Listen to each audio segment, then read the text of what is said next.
this notebook is gone. This one's done. So the next question is, and Green Glimpse made a comment in the chat that, and if you don't know, we're recording this live as we do it on Ustream Live. So I have live people on the chat, and Green Glimpse has asked or has said she loves the tubes and the live model work. The internet models sometimes make her feel uncomfortable, awkward, but you do what works for you. Now, the only reason I do internet models to begin with is because I don't have access to live models all the time, and I just want to continue to practice capturing shapes. And so I get that it can be awkward, and so I don't really promote those very often. I was showing them every night, but now I just put them on. I've got a couple of Facebook groups that are closed groups that I'll put them on, and I'll put them on there, but I don't really promote those simply because I know that they can be awkward. But anyway, I try to do those every night also. But this notebook's gone. Now, where is this? When I owned the studio, I found not far in another little town, I found a school supply store, and they ship school supplies all over the country. And they happen to have a bunch of these drawing pads, and I have no idea how long these things have been on the shelf, but they were on clearance. They were on the shelf at $1.80, but they were on clearance for 25 cents a piece. And there's 20 sheets in a book, and it was twice as big as this. And I took it. The job that I had at the time had a sheet metal shear. It's for the same company that I work for at my day job now, but different capacity. Anyway, the shop had a sheet metal shear, and so I took a stack of these. I bought a case of them. I bought all they had. How many? 60? I bought 60 of them at 25 cents a piece. And I took them to the shop, and I stacked them up five at a time, and I cut them in half. And so now I have 120 of these things with 20 sheets apiece. And the paper is not newsprint, but not typing paper. So I may use this. I'm thinking I'm going to use these for the next set of tubes, but I think from now on I'm just going to do the one side. I think I'm just going to do one side. I don't think I'm going to do the back side anymore. Simply because I don't like the way the back side, I don't like when I do it, it messes them up. It irritates me.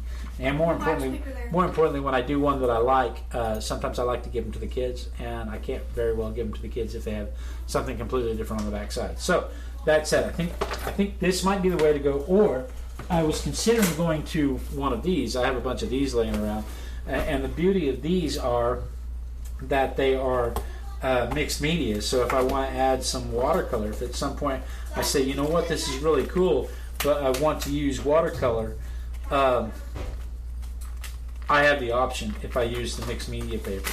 If I use these other pages, they don't have the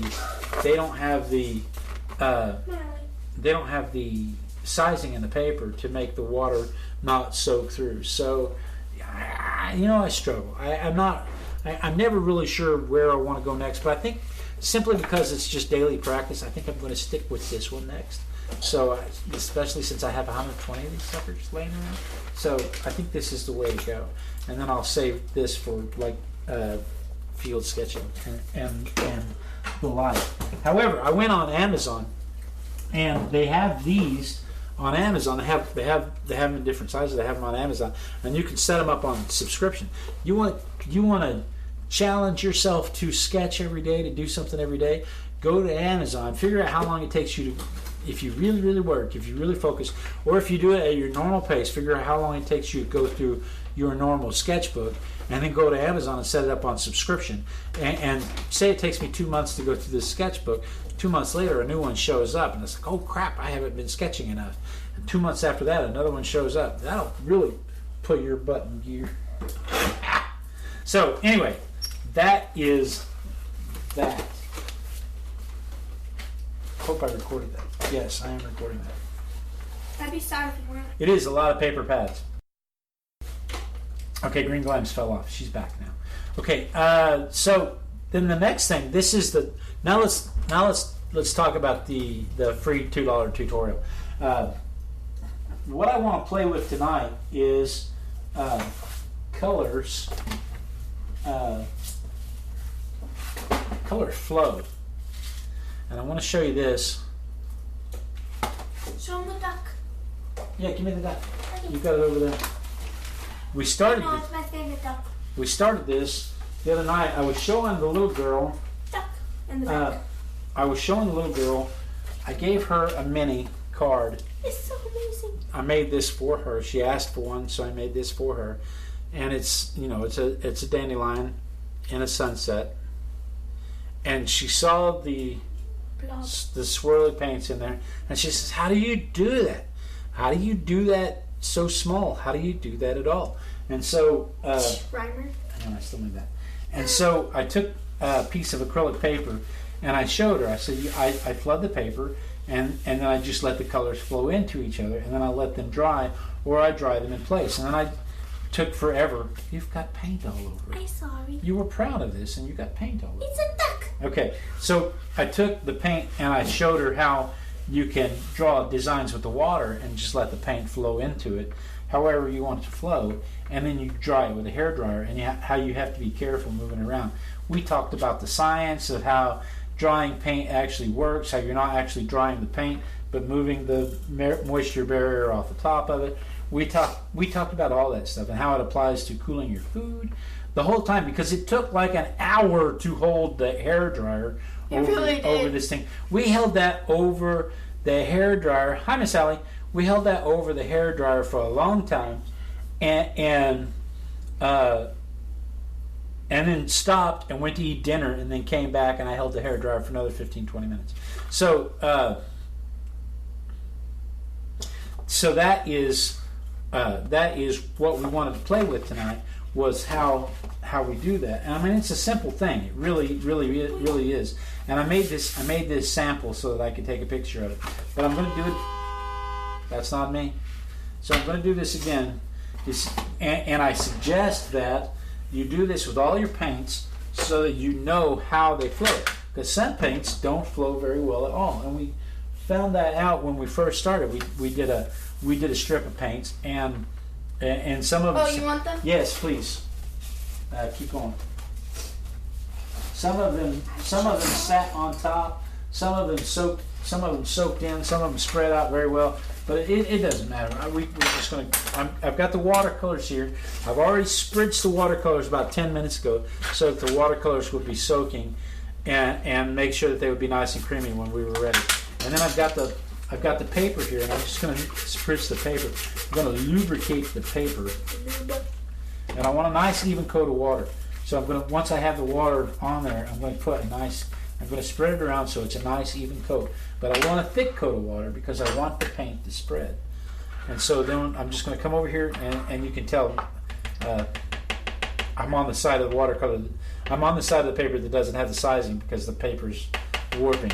So I'm going to get some color on my brush, and this is the simplest thing. You've probably done it accidentally more than you've done it on purpose, and we're just going to spread the paint in a line like that, and just let them flow. Just. What are you going to make though? On this, I'm not going to make anything. You're just showing them. Yeah, on this, I'm just showing them, and you can watch it. You can just let it flow, and see how they blend into each other, if they blend into each other. And it's important to know how well they flow and if they're going to blend into each other. Because if you do wet on wet, you want to make sure that Purple. Thank you, Roy G. Biv. Yeah. You want to make sure that they blend well together.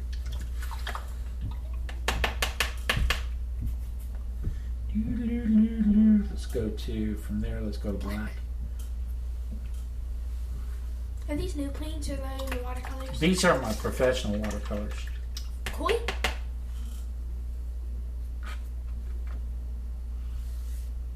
Is it the koi?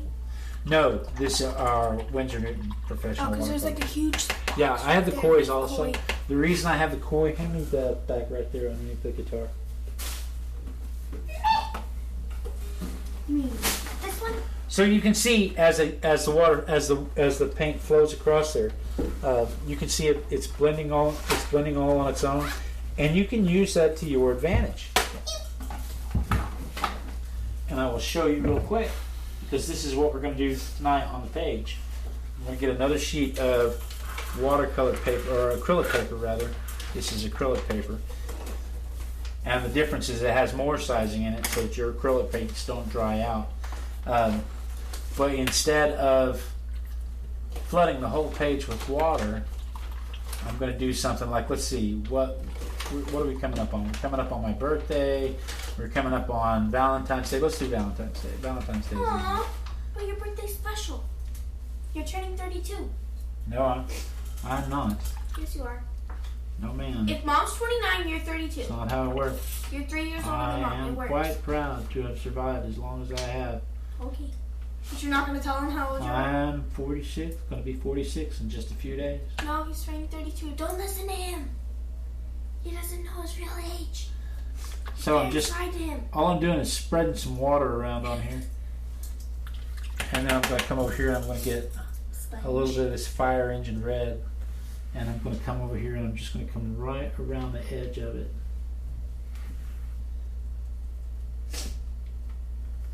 And see how well it flows in. If it flows in, it may not flow in at all.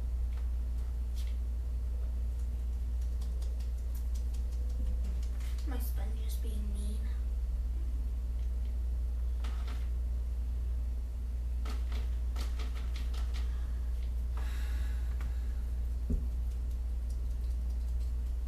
I see I've done this at times and the water just take it and run off with it. And then I've done this at other times like this where it just sits there on top.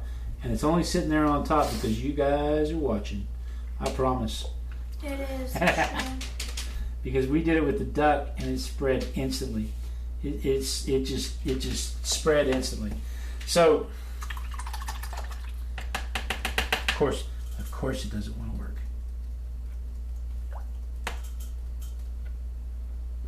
When we did this with the duck, it just started spreading around instantly. The best part is when the new color pushes the old color out of the way.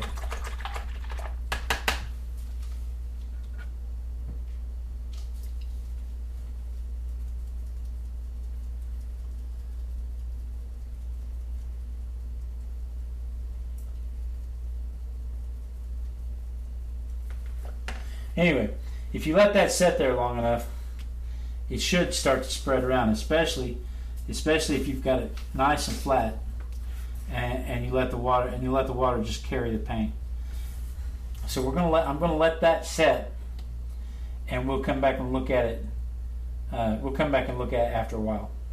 You can see this one is still flowing, and it's been sitting there for a long time, and it's still flowing. It is the size without the sizing. This is the side without the sizing. This is the side with the sizing. You're right, Linda Ray. Hi, Annalisa. They all have code names. No, that's the name. She logged in with the name, Annalisa. I know. So when we do it in our page, I'm going to use the golden, the absorbing ground white golden gesso and grounds, the absorbing ground white. So okay, so that's the focus tonight. We're going to play with the watercolor flow. It